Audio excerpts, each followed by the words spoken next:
iniciar entonces nuestra enseñanza de esta noche. Bien.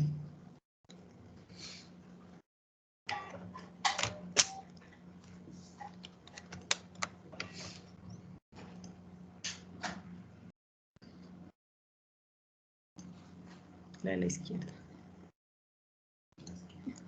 Sí.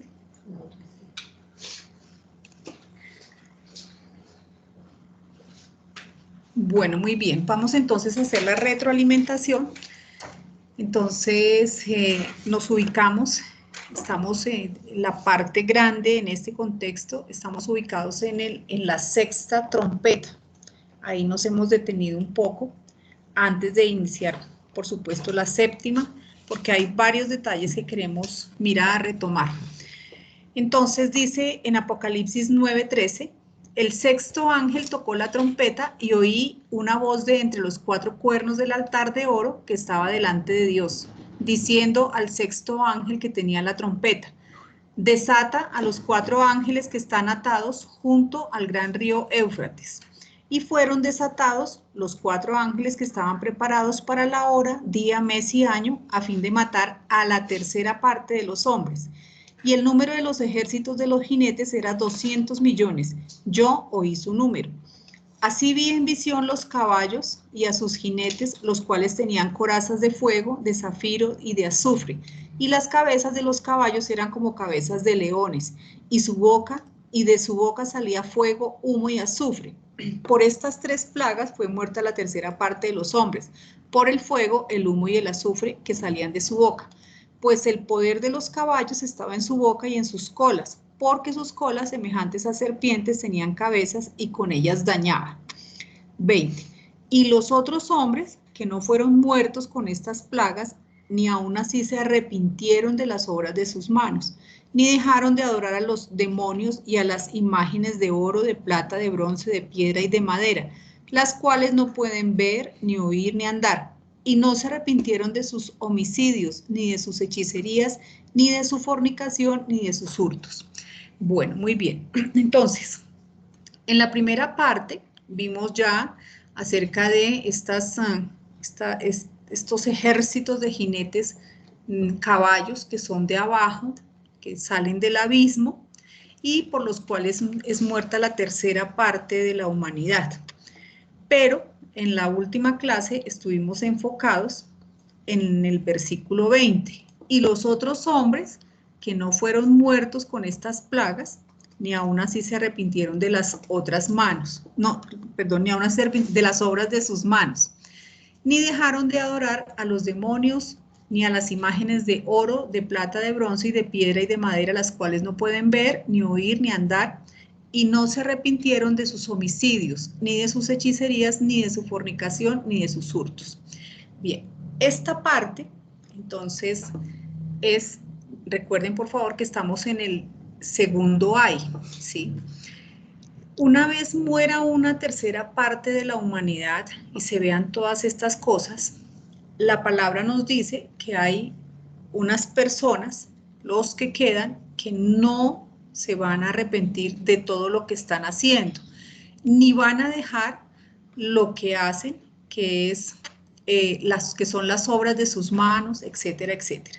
Entonces, pues esto último es casi algo que a la mente normal, a una persona sensata, causa estremecimiento, que hayan personas que aún viendo todo esto, primero recuerden que fueron las langostas, muere gente, luego estos caballos que tienen colas como serpientes, etcétera, etcétera, y aún así no se arrepintieron.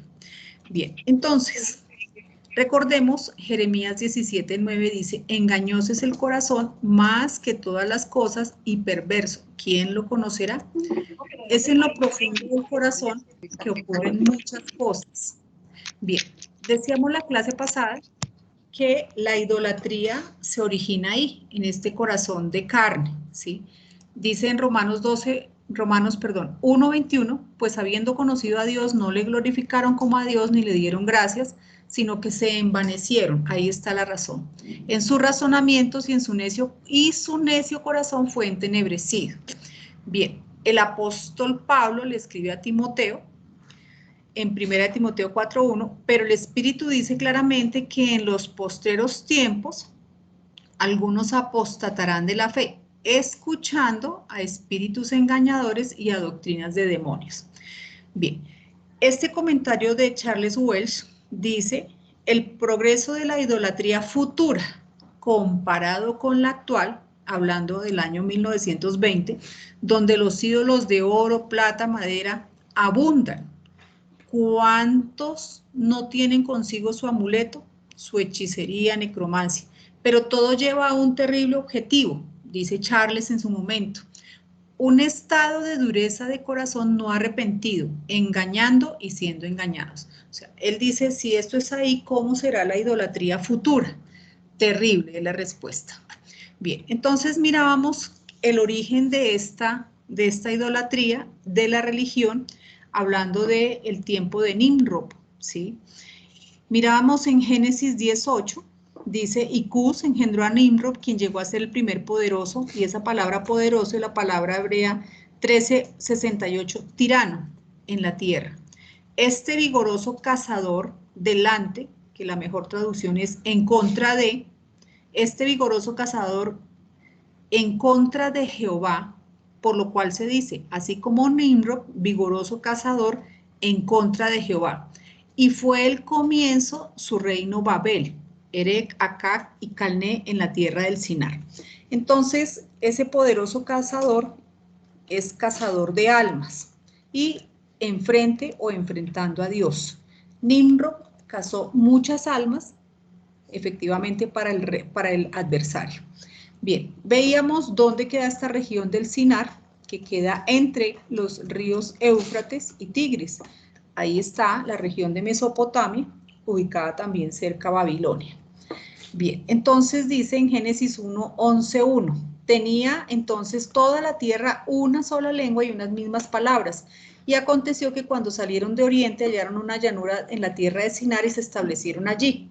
Y se dijeron unos a otros, vamos, hagamos ladrillo y cozámoslo con fuego. Y les sirvió el ladrillo en lugar de piedra y el asfalto en lugar de mezcla.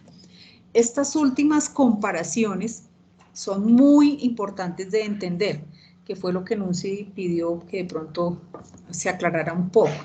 Bien, el ladrillo en lugar de piedra. Entonces, es una connotación donde hay un cambio. Entonces, antes se utilizaba la piedra, pero ahora Nimrod introduce el ladrillo. ¿Qué es la piedra? Es la construcción entre el hombre y Dios, ¿sí? Poniendo los ojos en Dios, eso sería lo correcto. Pero, en lugar de eso, cosieron ladrillo y ahora la construcción es entre el hombre, hombre, poniendo los ojos en el hombre. Esto fue lo que Nimrod introdujo. Recordemos que el hombre pues está compuesto de arcilla, del polvo de la tierra, y Nimrod lo que hizo fue engrandecerlo y llenarlo de religión. Bien, ¿qué es la piedra? Nosotros podemos ver en distintos relatos de la palabra que efectivamente la piedra tiene una connotación muy importante. En el relato donde David acaba con el gigante Goliat, muy conocido para todos, 1 Samuel 17:4, dice que David tomó su callado en su mano y escogió 5 piedras, ¿sí? Más adelante, en el versículo 49 dice, y metiendo David su mano en la bolsa, tomó de allí una piedra y la tiró con la honda e hirió al filisteo en la frente, y la piedra quedó clavada en la frente y cayó sobre su rostro en tierra. Así venció David al filisteo con honda y piedra, etcétera, etcétera. Otro relato es el sueño de Nabucodonosor, que representa los poderes mundiales. Recordemos que este sueño lo tuvo y Daniel se lo interpretó, mostrándole que iban a ser los distintos poderes mundiales, pero vamos a ubicarnos en bueno, leámoslo, dice, estando tu rey en tu cama, te vinieron pensamientos por saber lo que había de ser en lo porvenir, y el que revela los misterios te mostró lo que ha de ser. Tú, oh rey, veías, y he aquí una gran imagen. esta imagen que era muy grande y cuya gloria era sublime, estaba en pie delante de ti y su aspecto era terrible. La cabeza de esta imagen era de oro fino, su pecho y sus brazos de plata, su vientre y sus muslos de bronce y sus piernas de hierro, sus pies en parte de hierro y en parte de barro cocido. Estabas mirando hasta que una piedra fue cortada, no con mano, e hirió a la imagen en sus pies de hierro y barro cocido y la desmenuzó. Entonces fueron desmenuzados también el hierro y el barro cocido, el bronce, la plata y el oro, y fueron como tamo de las eras del verano, y se los llevó el viento sin que de ellos quedara rastro alguno. Mas la piedra que hirió a la imagen fue hecha de un gran monte que llenó toda la tierra. Versículo 2:43.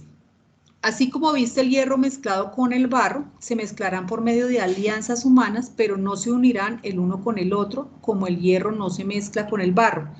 Y en los días de estos reyes, el Dios del cielo levantará un reino que no será jamás destruido, ni será el reino dejado a otro pueblo, ni será el reino dejado a otro pueblo. Desmenuzará y consumirá a todos estos reinos, pero él permanecerá para siempre.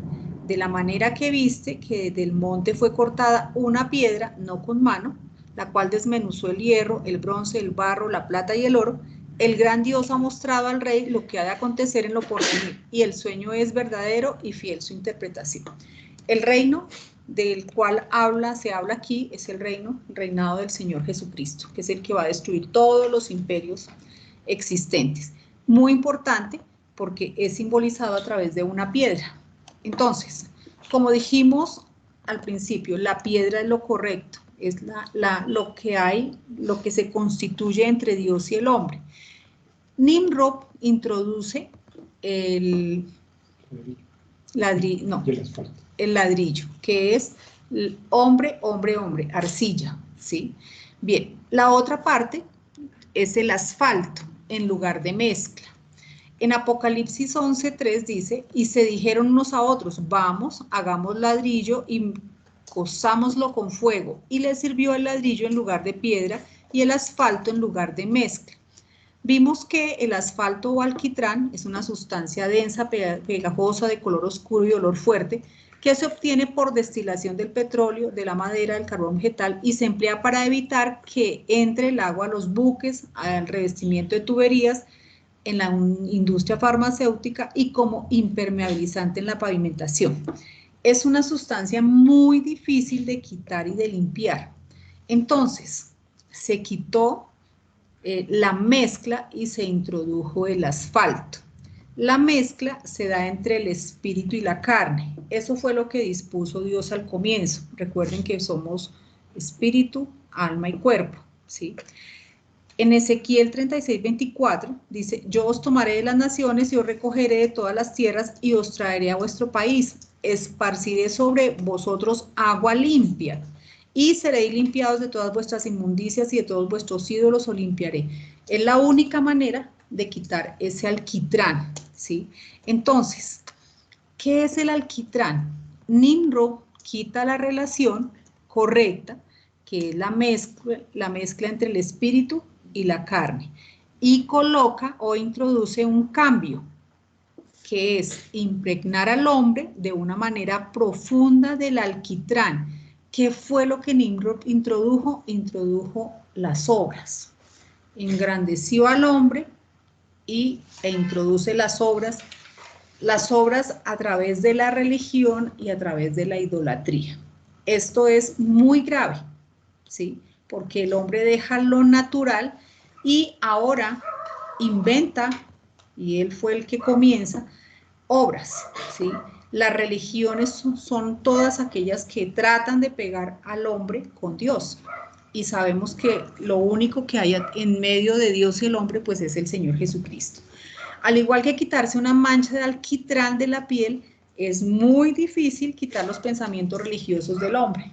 Nosotros lo sabemos, por años hemos tratado de limpiarnos del alquitrán, de muchas cosas que nos habían dicho antes. Antes, al comienzo, pues muchos fuimos católicos y teníamos alquitrán de esa religión, Después entramos y tuvimos otro alquitrán, por ejemplo, la humanidad únicamente de Cristo, no sabíamos de la divinidad. Entonces, esto es muy grave, porque vamos a ver que al día de hoy esto persiste, es tal cual, o sea, no, lo que han cambiado son los tiempos, pero la esencia es la misma, el alquitrán de la religión, de la idolatría, permanece. Bien, en la última parte ellos dicen, Génesis 11:4 dice, y dijeron, vamos, edifiquémonos una ciudad y una torre, cuya cúspide llegue al cielo y hagámonos un nombre, por si fuéramos esparcidos sobre la faz de toda la tierra. Una torre es para o hacia el cielo. Posiblemente el sentido es el de una torre de observación y culto a los cielos, un centro religioso unificador. Básicamente esto de edificar una ciudad y una torre es una empresa humana unida de desafío contra Dios y de rebelión contra Él. Eso fue lo que hizo Nimrod. Él logró, de hecho su nombre es el rebelde, traduce. Edifiquémonos, construir, pero sin tener en cuenta a Dios ni su guía ni nada. Hagámonos un nombre. Esta es la característica de la carne. Siempre el ansia del ser humano, de la carne, es ser reconocido, aplaudido, elogiado, ¿sí? Una persona notoria. Las antiguas religiones e idolatría se derivaron de Babel, donde cada uno se confundió con su propia lengua, su propio ladrillo y su propio alquitrán. Eso fue el resultado, ¿sí? Cada uno salió de allí con eso, con su propia lengua, su propio ladrillo cocido y su propio alquitrán. Pero manteniendo como centro de su religión la idolatría al hombre y sus obras. Entonces tenemos musulmanes, mahometanos, católicos, coloquémosle el nombre que sea. Todos tienen como centro al hombre y a sus obras, ¿sí? Bien, pues están ahí, dice, bueno. La edificación de la ciudad y de la torre tenían un objetivo y era la unidad, esencial para que Satanás obtenga el control de la raza humana y el dominio de la tierra. Lo que Dios precisó para quebrar esta falsa unidad fue confundirle las lenguas para que no pudiesen comprenderse entre sí. En Génesis 11:9 dice, por esto fue llamado el nombre de ella Babel, porque allí confundió Jehová el lenguaje de toda la tierra, y desde allí los esparció sobre la faz de toda la tierra. Esta unidad de Babel, lo que se hizo allí es el tipo de lo que hoy conocemos como el globalismo, ¿sí? Esa unión mundial para precisamente tener un gobierno mundial. De manera similar, hoy día el mundo está formando una gran unidad. Entonces recordemos que las naciones se están uniendo con unos propósitos. El idioma, entonces el idioma universal, el inglés. La economía, se habla que Europa tiene pues el euro como moneda. La unión de naciones y propósitos, la organización de Naciones Unidas, etcétera, etcétera. Es decir, que las condiciones de Babel están regresando a nuestro tiempo, donde había unidad, un solo propósito, y todo esto que estamos viviendo en este momento, que inició allá en Babel, está yendo en una sola dirección. Finalmente es para que el anticristo determine la unidad del mundo, lograr la paz mundial. Un solo gobierno, una política, una religión, una economía. Es para allá donde vamos. Y todo nació en Babel, Nimrod. Vamos aquí a introducirnos un poquito más para entender por qué el corazón del hombre se endurece. Desde el comienzo, entonces, lo que dice acá, la idolatría viene allá, de Babilonia, el río Éufrates. Y hoy está tan viva y permanece tanto que es como si no hubiera pasado el tiempo. Todo arranca en Babilonia con una leyenda, con algo que hoy perdura. Entonces se habla de la esposa de Nimrod, que es Semiramis, y ella llega a ser una sacerdotisa y es llamada la reina del cielo. Es reconocida con ese nombre Semiramis, que es la esposa de Nimrod. Conforme a la leyenda, Nimrod muere y vino a ser el dios Sol. Semiramis fue impregnada por un rayo de sol, es decir, hubo una concepción divina y dio a luz a Tammuz y hubo un falso nacimiento virginal. Pues todo esto, obviamente, imitación del nacimiento del Señor Jesucristo. Todo esto pervertido, porque se conocía la promesa de Génesis 3:15. Tammuz fue muerto y después del clamor de Semiramis por 40 días vuelve a la vida. También una falsificación de la resurrección del Señor Jesucristo. Y ahí se da el origen a la adoración de la madre y el hijo. En todas las culturas, en la India, en Egipto, en Roma, está la misma simbología, la madre con su hijo, muy famosa aquí en Colombia, por supuesto. Entonces, aquí arranca el falso sistema religioso. A través de toda la historia podemos rastrear, por ejemplo, en Jerusalén se adoraba a Tammuz, es decir, lo hacían obviamente a escondidas. En Ezequiel 8:12 le muestran a Ezequiel lo que está sucediendo. Ustedes por favor leen el relato completo, dice, ¿has visto las cosas que los ancianos de la casa de Israel hacen en tinieblas, cada uno en sus cámaras pintadas de imágenes? Porque dicen ellos, no nos ve Jehová, Jehová ha abandonado la tierra. Vuélvete aún, verás abominaciones mayores que hacen estos. Y me llevó a la entrada de la puerta de la casa de Jehová, que está al norte, y he aquí las mujeres que estaban allí sentadas endechando a Tammuz, o sea, estaban llorándolo, ¿sí? 15. Vuélvete aún, verás abominaciones mayores que estas. Y me llevó al atrio de adentro de la casa de Jehová, entre la entrada y el altar, como 25 varones, sus espaldas vueltas al templo de Jehová y sus rostros hacia el oriente, y adoraban al sol, postrándose hacia el oriente. Recordemos quién era el sol, era Nimrod. Entonces, hay varios relatos donde efectivamente esta leyenda, este nacimiento falso religioso se introduce en el pueblo, en el corazón israelita. Bueno, entonces, retomemos elementos. La idolatría, como vimos, viene de Babilonia, que está totalmente relacionado con el río Éufrates, que es nombrado en este pasaje. Es el sitio geográfico donde se ubican las tinieblas sobre la faz del abismo. Es la cárcel de demonios en el río Éufrates, que pasa por Babilonia, donde se construyó o donde construyó Nimrod la torre de Babel. Entonces fíjense que estamos uniendo todos los elementos. Nimrod, poderoso cazador de almas enfrente de Dios, tuvo el poder para influenciar hasta el día de hoy a la humanidad con la idolatría. Las religiones son piezas de un sistema más grande de influencia babilónica. Son brazos, ¿sí? Católicos, musulmanes, pero todos tienen su origen allí.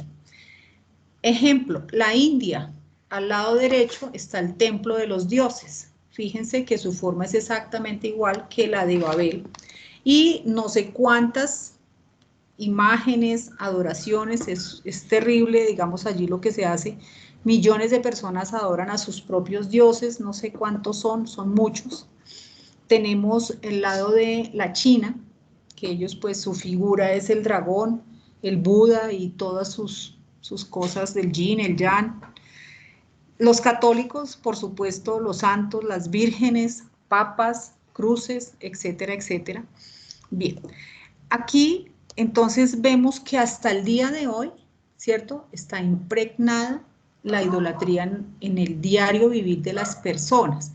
Y lo que estamos mirando es que en un futuro, los hijos de todas estas personas que en estos momentos adoran imágenes, en la religión el centro es el hombre y sus obras, va a llegar efectivamente a un punto donde no se van a arrepentir, ¿sí? Para allá vamos. Y aquí, entonces, yo quiero que miremos, entremos un poquito en detalle acerca de una religión que para nosotros no es tan conocida, digamos, no la hemos estudiado, no la hemos trabajado, pero además decirles que tampoco es la profundidad, sino vamos a ver algo, porque al final el Islam va a tener que ver también en esa adoración, en ese no arrepentimiento y en los acontecimientos políticos y económicos de todo lo que va a suceder en Apocalipsis. Entonces, es empezar de alguna forma a entender de dónde vienen los conflictos que hay en este momento en Medio Oriente y tienen que ver con una religión y tienen que ver con idolatría y con todo lo que está sucediendo. Bien, entonces, ¿dónde inicia todo? Todo arranca con el pacto que Dios le dio a Abraham, conocido por todos nosotros. Bueno, era Abraham de 90 años, versículo 5, y Dios le dijo, no te llamarás más tu nombre Abraham, sino será tu nombre Abraham, porque te he puesto por padre de muchedumbre de gentes, y te multiplicaré en gran manera, y haré de ti, y haré naciones de ti. Esa es la promesa. Y reyes saldrán de ti, y estableceré mi pacto entre mí y ti, tu descendencia después de ti, en tus generaciones por pacto perpetuo, para ser tu Dios, etcétera, etcétera. Entonces, todo nace acá. Bien. Más adelante, sabemos que Abraham tuvo 2 hijos, y ahí arranca la historia.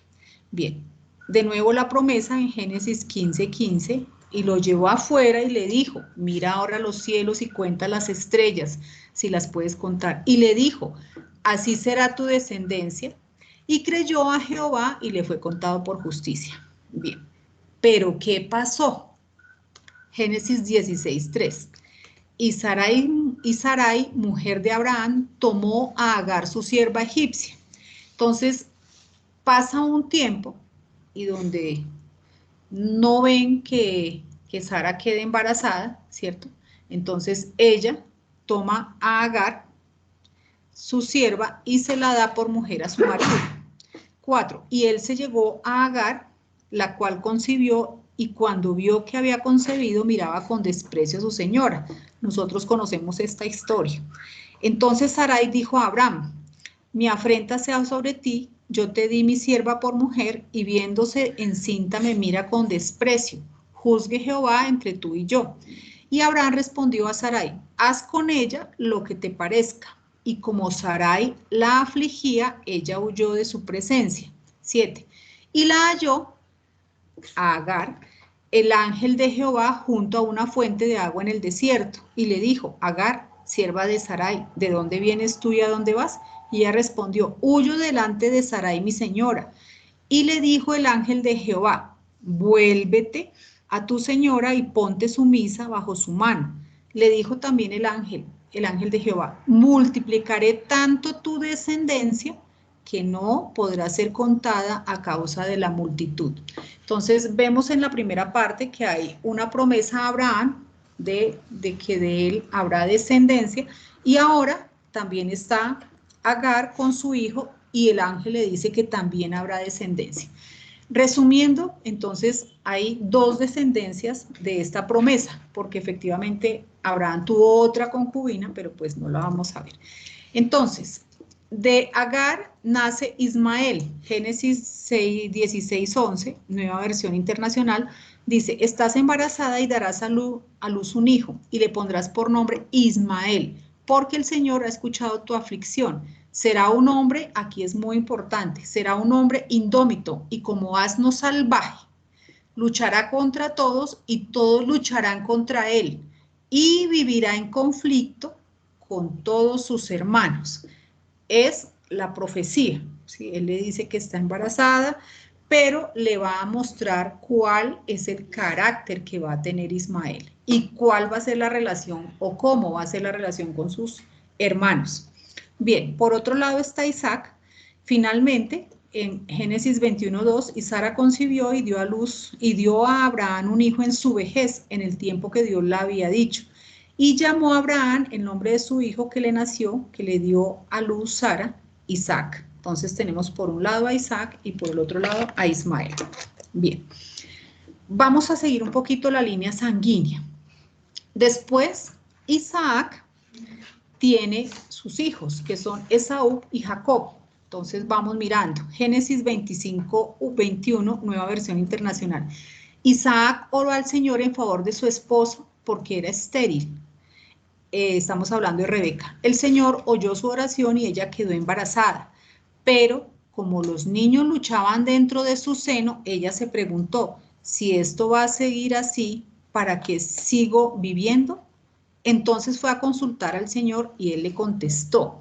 Ella veía que dentro del vientre los dos bebés peleaban, pero no debe haber sido algo eventual, sino era algo como porque ya muy seguido, porque estaba preocupada. Bueno, es una interpretación privada mía, ¿no?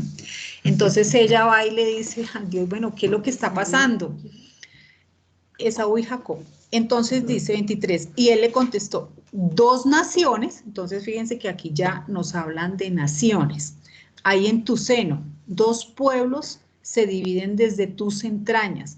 Uno será más fuerte que el otro, y el mayor servirá al menor.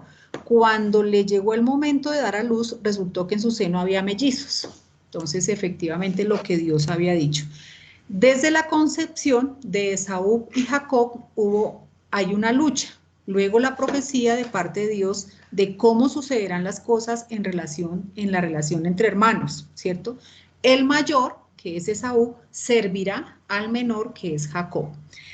Y aquí vemos que Rebeca, pues por supuesto, ya tiene clara cuál fue la profecía y la palabra que Dios dio. Bien, entonces podemos ver hasta aquí que Abraham tiene 2 líneas, que son, por un lado Agar, con su hijo Ismael, son los ismaelitas, y por el otro lado está Sara con Isaac. Y Isaac va con Rebeca y tienen a Jacob y a Esaú. Bien. Bueno, ¿qué más pasó? Esto es para que de pronto lo miren cada uno, yo voy así a grandes. Dice, Esaú despreció su primogenitura. Todos nosotros hemos escuchado esta historia real, ¿sí? Génesis 25, 28. Entonces acuérdense que nacen estos hermanos, pero que han luchado desde el vientre. Dice en Génesis 25, 28, y amó Isaac a Esaú. Entonces el papá amaba al hijo mayor, porque comía de su casa, mas Rebeca amaba a Jacob, entonces era 1 y 1. Y guisó Jacob un potaje, y volviendo Esaú del campo cansado, dijo a Jacob, te ruego que me des a comer de ese guiso rojo, pues estoy muy cansado. Por tanto fue llamado su nombre Edom.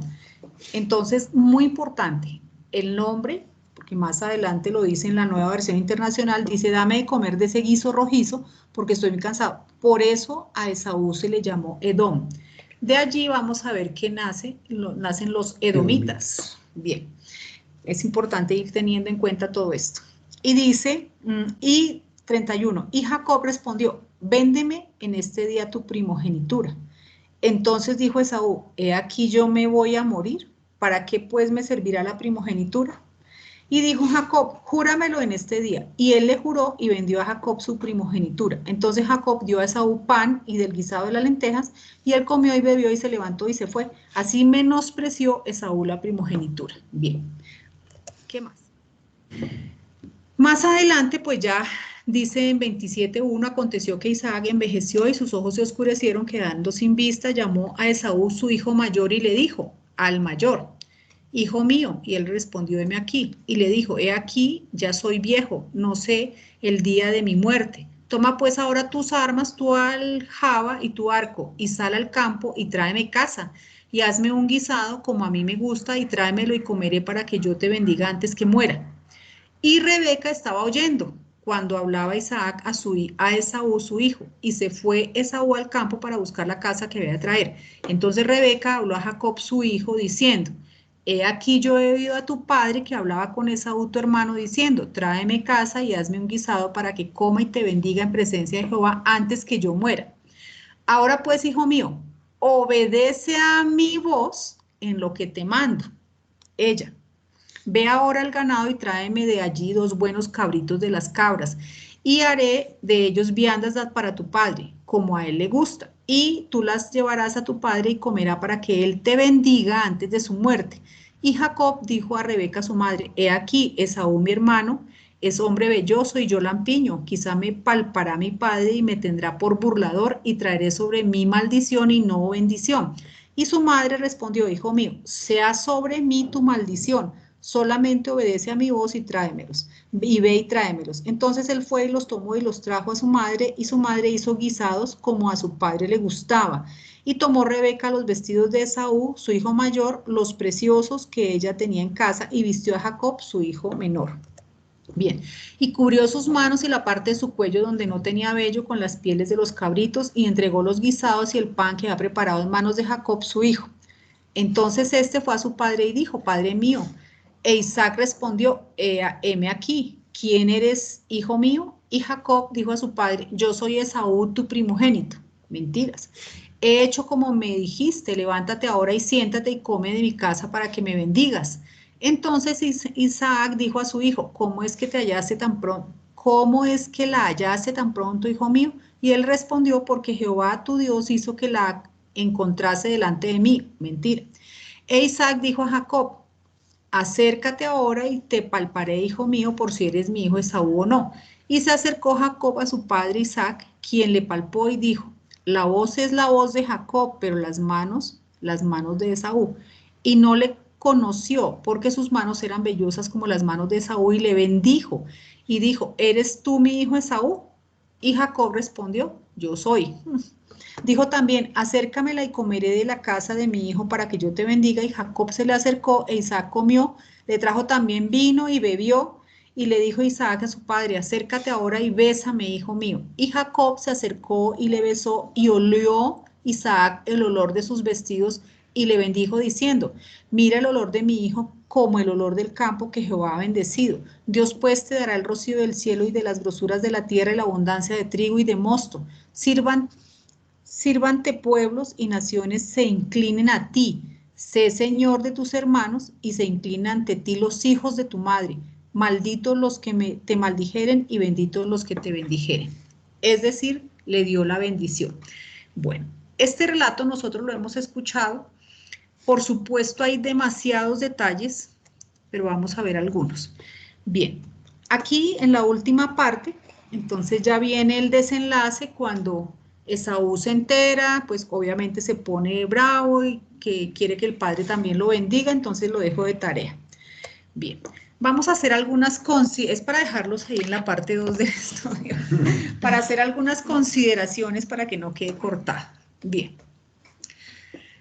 Bien, recordemos que son consideraciones. Hay muchas, pero vamos a mirar algunas. Las promesas hechas a Abraham y confirmadas a su hijo eran la meta suprema de la vida de Isaac y de Rebeca. ¿Qué quiere decir esto? Que por supuesto ellos sabían de la promesa, ¿sí?, de las simientes, de las generaciones venideras. Y eso fue lo que en este caso Isaac le enseñó a sus hijos. ¿Sí estamos de acuerdo? Porque a veces uno lee y descontextualiza pensando que era que Esaú no entendía lo que estaba entregando y que Jacob tampoco entendía lo que estaba recibiendo. Entonces es muy importante que ellos sabían claramente, ¿sí?, cuál era la promesa de la descendencia y a qué se responsabilizaban, ¿sí?, teniendo la primogenitura y la bendición. Entonces, se les había enseñado a considerar la primogenitura como un asunto de gran importancia, porque no solo abarcaba las herencias de las riquezas terrenales, no, ellos no solamente estaban recibiendo cosas materiales, sino también había una preeminencia espiritual. Recordemos que de esa descendencia tenía que venir el Cristo, ¿sí?, que era la promesa desde Génesis 3:15. Entonces, habían muchas cosas en juego. La bendición del primogénito incluía, entre otras, la bendición sacerdotal, es decir, que ellos tenían que entregar su vida en servicio a Dios, ¿sí? De allí el linaje del Redentor. También tendrían gobierno sobre la familia, preeminencia sobre los hermanos, tendrían doble herencia. autoridad física y espiritual. No importaba si los hermanos eran mayores o menores, debían someterse al primogénito y a la bendición. En muchos casos sí era el primogénito el que recibía la bendición, pero en otros no, como en este. Y hubo otros casos donde tampoco recibió la bendición el primogénito. Entonces, los primogénitos bendecidos estarían recibiendo el nombre del padre, que era algo muy importante, un propósito, autoridad y una misión específica. No era solamente la herencia, no. Debían obedecer los requerimientos divinos, tanto en el matrimonio, en las relaciones de familia, en la vida pública, y siempre consultar la voluntad de Dios. Es decir, era toda una responsabilidad y ellos conocían perfectamente lo que implicaba. Bien, entonces, en Génesis 25:34 está escrito que Esaú menospreció la primogenitura. En realidad, lo que él menospreció fueron los privilegios de la primogenitura. No le interesaba el sacerdocio, y ya vamos a ver por qué, y sus responsabilidades. Pero él demostró al final que él sí quería el gobierno, porque al final le dijo, padre, bendíceme, dame, no tienes otra bendición para mí. Él sí quería el gobierno de la familia y la doble herencia, pero no la responsabilidad. ¿Por qué esto se sabe? Porque Isaac desea, bueno, no, ya vamos a ver por qué. Porque él entendía que tenía que tener una vida, ¿sí?, de acuerdo a lo que se traía. Por ejemplo, que él no podía elegir esposas de otras naciones, eso tenía que ser claro. Y vamos a ver que él efectivamente adrede lo hizo. Dice acá, Isaac desea dar la bendición a Esaú. Entonces, es lo primero. Cuando le dice que él ya se sentía viejo y que fuera y le trajera porque él ya no sabía cuándo iba a morir. Pero Isaac conoció, ¿sí?, la profecía que el menor iba a estar por encima o que el mayor iba a servir al menor. Es decir, él deseaba darle la bendición al que Dios no había elegido. Dios había elegido al menor. Ajá. Y también sabía que Esaú había despreciado su primogenitura, ¿cierto? Se había casado con dos, no con una, con dos mujeres paganas, demostrando desobediencia en su andar, porque obviamente ellos no podían, y mucho menos si iban a tener el linaje y el sacerdocio, no podían tomar mujeres extranjeras, sino tenían que ser de la familia. De hecho, recordemos cuando Abraham manda a su sirviente a buscarle a Rebeca para Isaac, él manda con instrucciones específicas que tenía que ser de la parentela, no podía ser mujeres canaanitas. Entonces en Génesis 26:34 dice, y cuando Esaú era de 40 años, tomó por mujer a Judith, hija de Beeri Eteo, esa es una mujer, y a Besamat, hija de Elón Eteo, y fueron amargura de espíritu para Isaac y para Rebeca. Es decir, ellos por supuesto no estaban de acuerdo.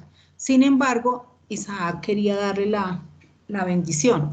Génesis 28:8. Vio asimismo Esaú que las hijas de Canaán parecían mal a Isaac su padre.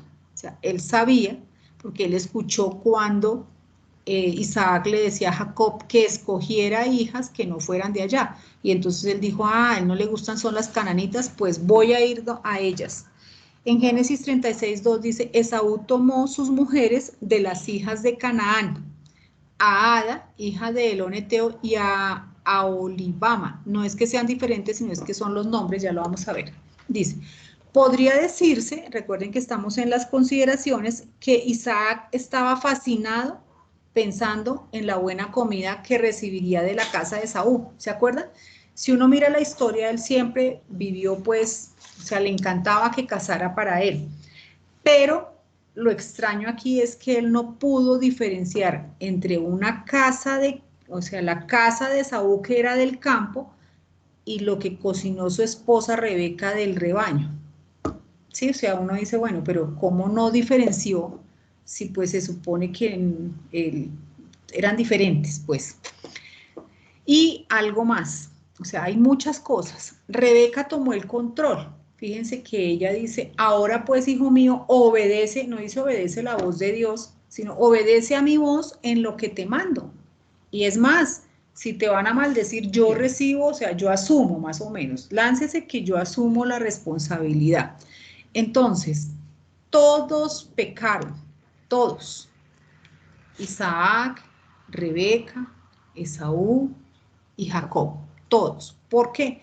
Porque no esperaron el tiempo de Dios. Dios lo había dicho.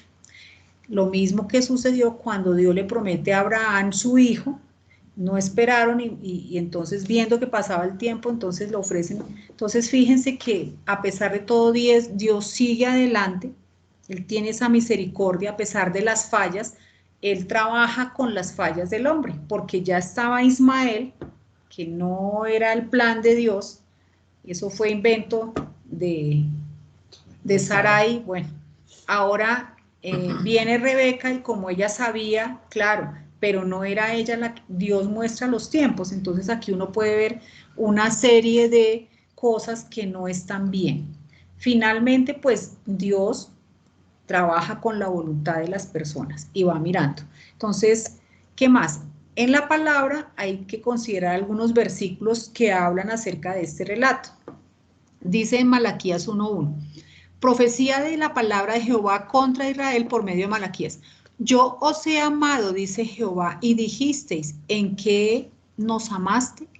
¿No era Esaú hermano de Jacob? Dice Jehová, y amé a Jacob y a Esaú aborrecí. Y convertí sus montes en desolación y abandoné su heredad para los chacales del desierto.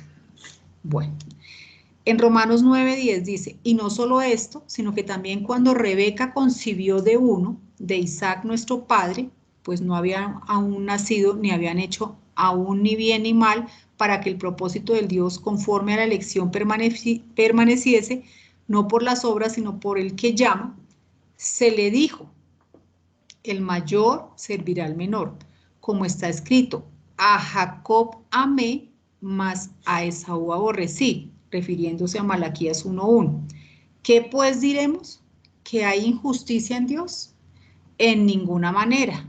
Pues a Moisés dije, tendré misericordia del que yo tenga misericordia y me compadeceré del que yo me compadezca. Bien, eso dice, no voy a entrar en detalles. Hebreos 12:15 dice, mirad bien, no sea que alguno deje de alcanzar la gracia de Dios, que brotando alguna raíz de amargura os estorbe, y por ella muchos sean contaminados. No sea que haya algún fornicario o profano como Esaú, que por una sola comida vendió su primogenitura. Porque ya sabéis que aún después, deseando heredar la bendición, fue desechado y no hubo oportunidad para el arrepentimiento, aunque la procuró con lágrimas. Bien, dejo ahí con respecto, pues no entro en detalles. Listo. Quiero que miremos acá entonces la genealogía, ¿sí? Está Abraham y entonces voy a hacer básicamente aquí está Sétura es otra concubina que tuvo Abraham, está Agar, Ismael, sus hijos, y fíjense por favor en la línea del lado izquierdo, más adelante Ismael tiene una hija que se llama Basemat. Ella es con la que se casa Esaú. Y ahí se unen las dos líneas. Es lo que quiero que miremos. Bueno, ahí les dejo para que consideren. Aquí está más cerquita. Entonces tenemos Abraham, está Ismael, abajo Basemat y está perdón, se me perdió, Esaú. ¿Listo? Esaú tiene tres esposas que son Basemat, Adad y Ahoilabat. Bueno, entonces muy importante. Hay unión en las líneas de Ismael con las de Esaú. Eso es lo que quiero que miremos. Esaú se casó con Basemat, hija de Israel. ¿Quién es Ismael y qué representa? Porque aquí recordemos vamos hablando de una religión, ¿sí? Y estamos mirando sus orígenes y estamos viendo la cuestión política, la pugna entre naciones. Entonces, ¿quién es Ismael y qué representa? En Génesis 16:11, cuando le dice a Agar, estás embarazada y darás un hijo, y le pondrás por nombre Ismael, porque el Señor ha escuchado tu aflicción. Será un hombre indómito, como asno salvaje. Luchará contra todos y todos lucharán contra él. Y vivirá en conflicto con todos sus hermanos. Bien, Ismael representa una gran nación, que es el gran Estado Islámico. Fíjense que en la profecía que vamos a leer, se habla de una nación, aunque en estos tiempos estamos viendo que el Estado Islámico lo componen muchas naciones, pero finalmente ellos quieren llegar a uno solo, una sola nación que se llama el Estado Islámico. En Génesis 17:20 dice, y en cuanto a Ismael, también te he oído, he aquí que le bendeciré y le haré fructificar y multiplicar mucho en gran manera. 12 príncipes engendrará. Entonces fíjense que por un lado Jacob, que es Israel, son las 12 tribus de Israel, ¿cierto? Y por otro lado está Ismael, que también tiene 12 hijos. Y haré de él una gran nación, una, que es el gran Estado Islámico, uno.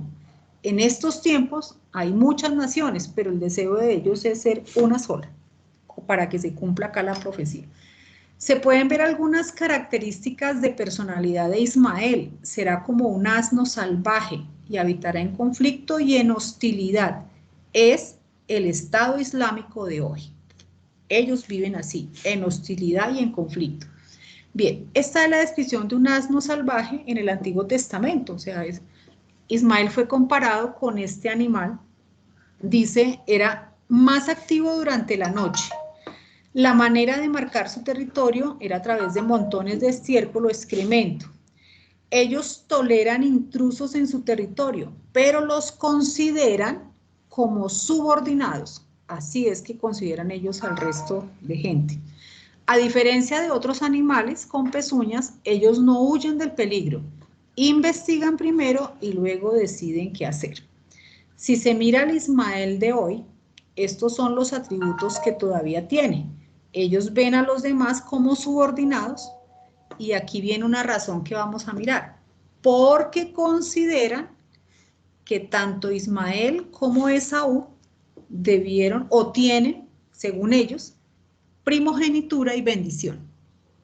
¿Sí, sí? Ellos no aceptan, que lo vamos a mirar ahorita, no aceptan que Ismael no tuvo la primogenitura y no fue bendecido.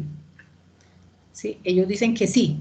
Y que Esaú también fue el primogénito y efectivamente, es decir, debió o tiene o tuvo la bendición. Ahí está la cuestión.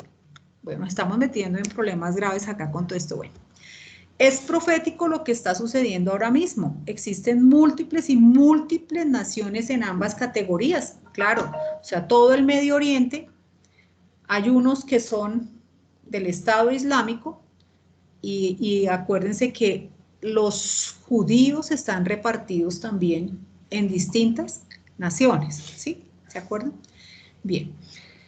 Dice las naciones en ambas categorías, tanto en Jacob como en Ismael, con todos los estados árabes.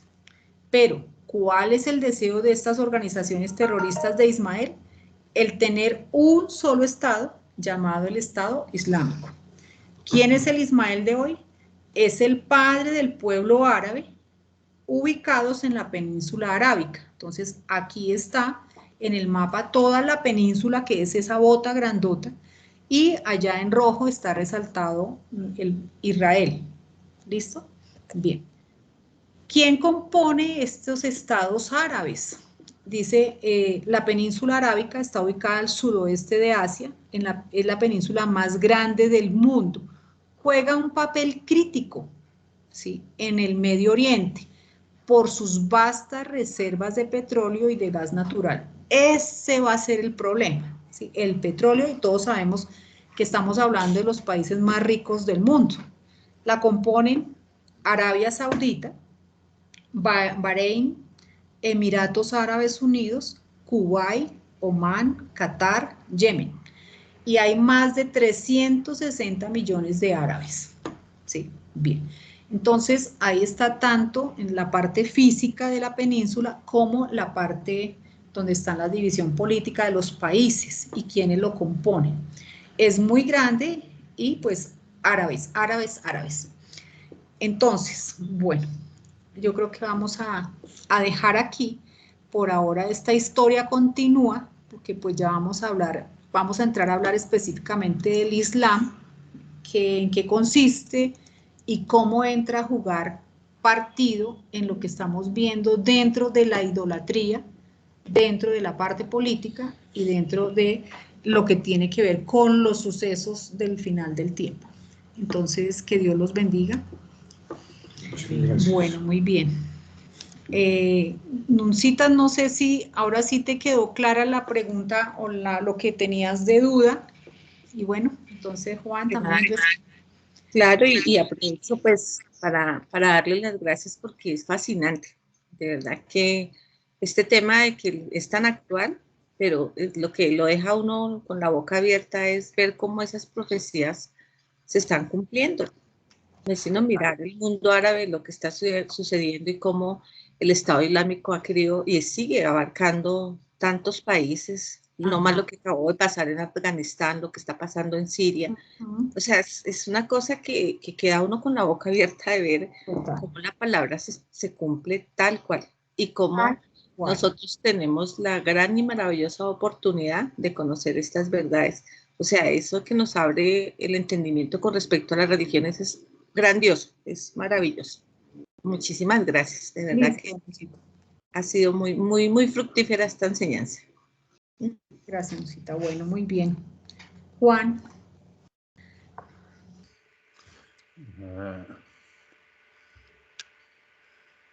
Bueno, es maravilloso, es genial,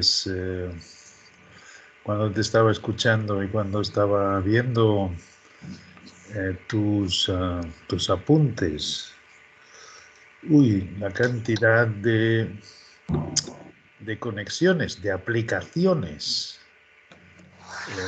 que ahí hay. Es decir, es un privilegio estar en estas aclaraciones, estar en estas reuniones con nuestro Padre Celestial, iluminándonos el entendimiento de su palabra. Y siempre nos quedamos con la idea de que ciertamente conocemos en parte. Sin embargo, lo que nos va dando a conocer el Espíritu, pues es maravilloso, es para quedarse con la boca abierta y sale de nuestro sustituto que es Cristo la verdadera adoración. Decir, Padre, qué grande eres, qué maravilloso, y cómo, sin entender todas las cosas, pues a medida que tú te vas mostrando con tu luz, pues se hace claro en nuestro entendimiento un montón de cosas.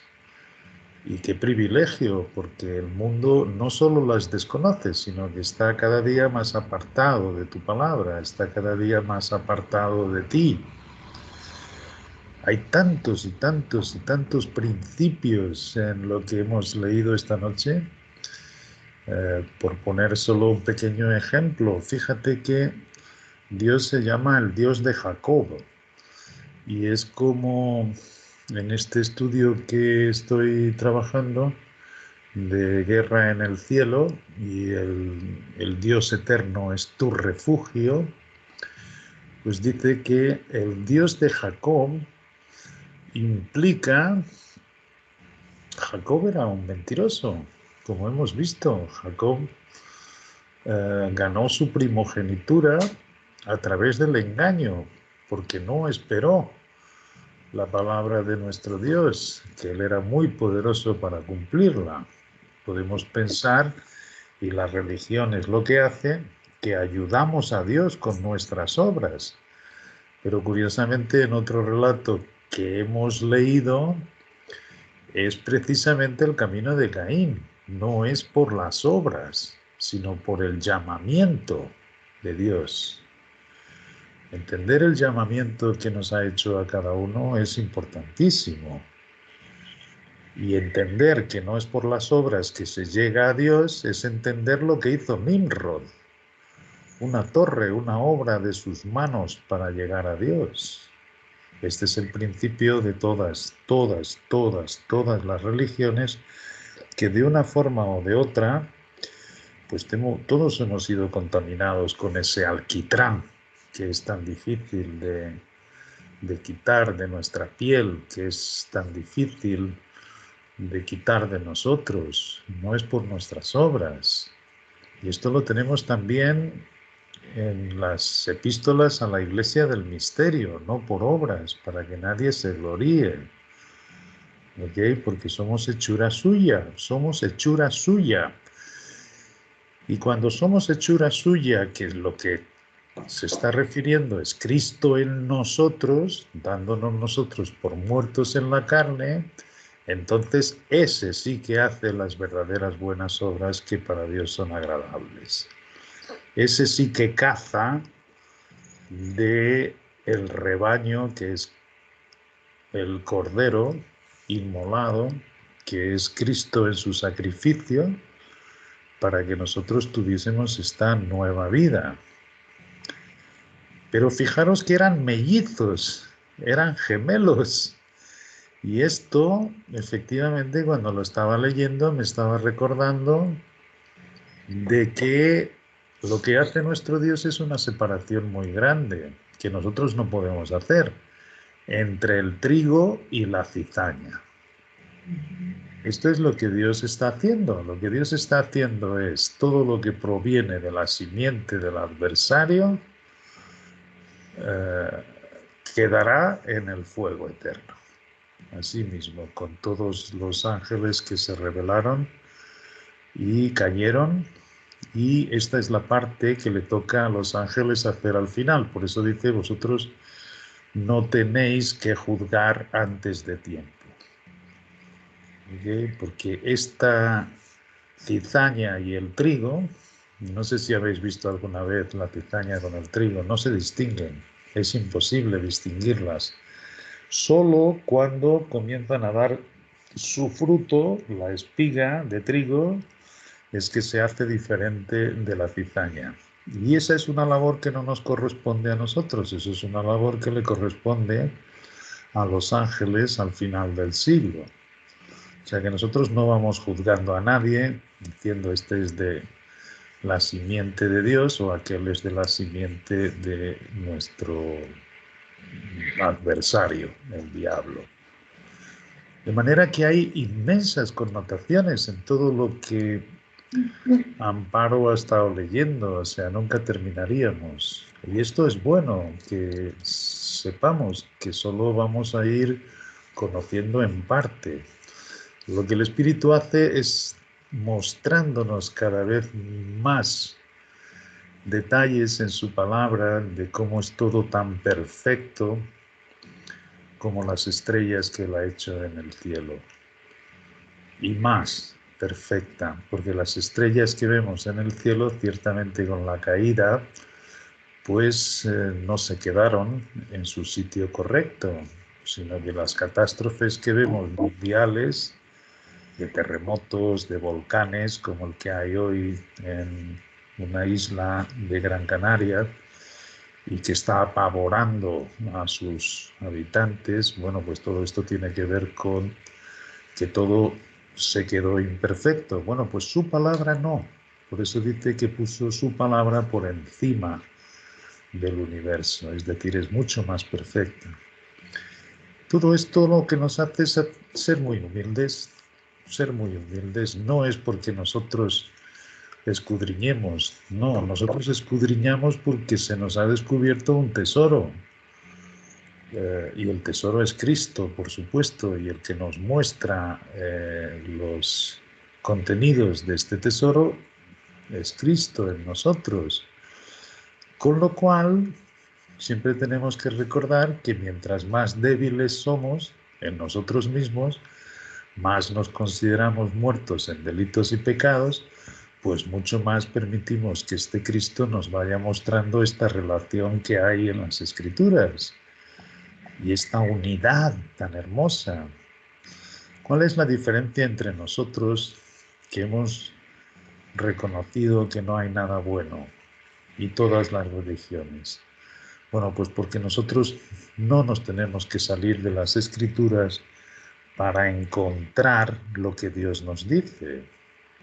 Y sin embargo, todos los que han estudiado el Apocalipsis, todos los que intentan comparar si esto ya ha ocurrido, si esto no ha ocurrido, bueno, pues son ciegos. No van a las Escrituras para que Cristo les muestre lo que Él dice: yo soy el camino, la verdad y la vida. No hombre alguno. De manera que todo esto se va haciendo lindísimo, se va haciendo cada vez más claro, y por eso nos entran un deseo enorme en nuestras almas de que Dios nos siga guiando, de que el Espíritu nos siga cada vez que vemos la palabra, leyendo normalmente, encontrando todos estos tesoros.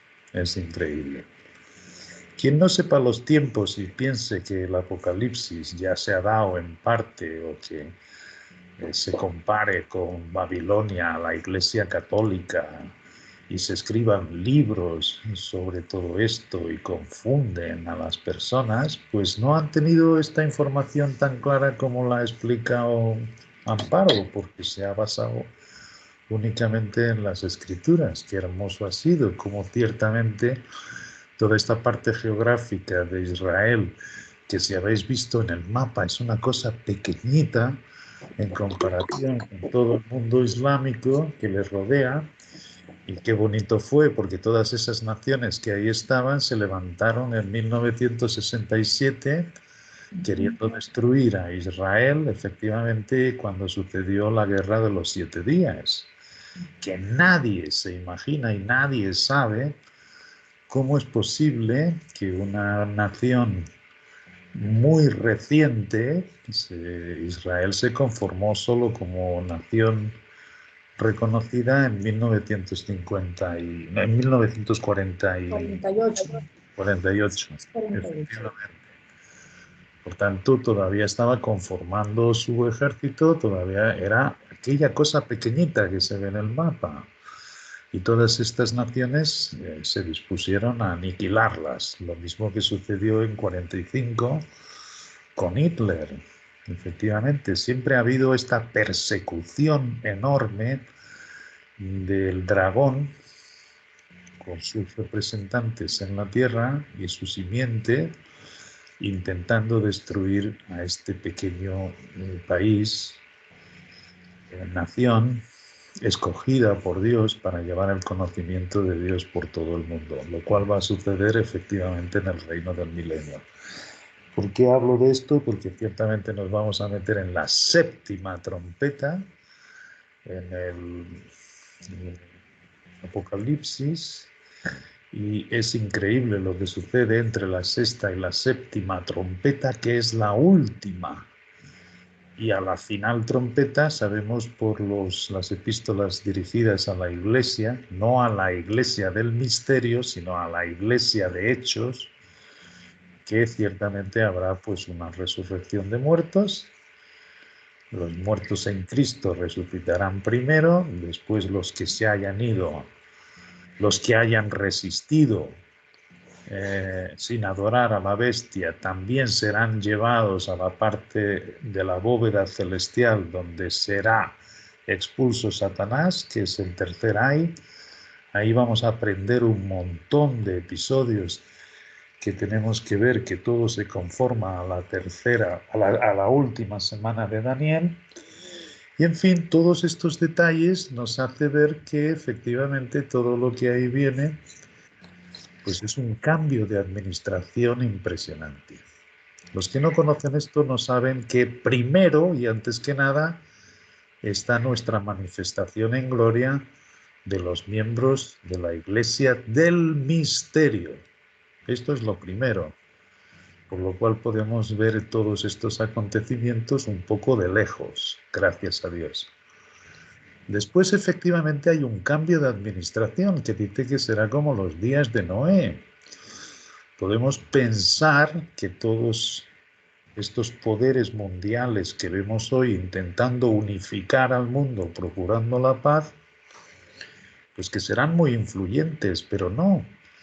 En un cambio de administración como en los días de Noé, sucedió que compraban, vendían, se casaban, se daban en casamiento, no escucharon la palabra del justo Noé, que predicaba efectivamente lo que iría a acontecer, y simplemente vino de rompante, vino de sopetón el juicio y el diluvio que se los llevó a todos. Bueno, pues un cambio de administración no tiene nada que ver el poderío mundial que vemos hoy, sino que ciertamente se van a despertar poderes espirituales de maldad en el abismo y en las regiones celestes que van a ocasionar todo lo que estamos leyendo y todos los escenarios del Apocalipsis.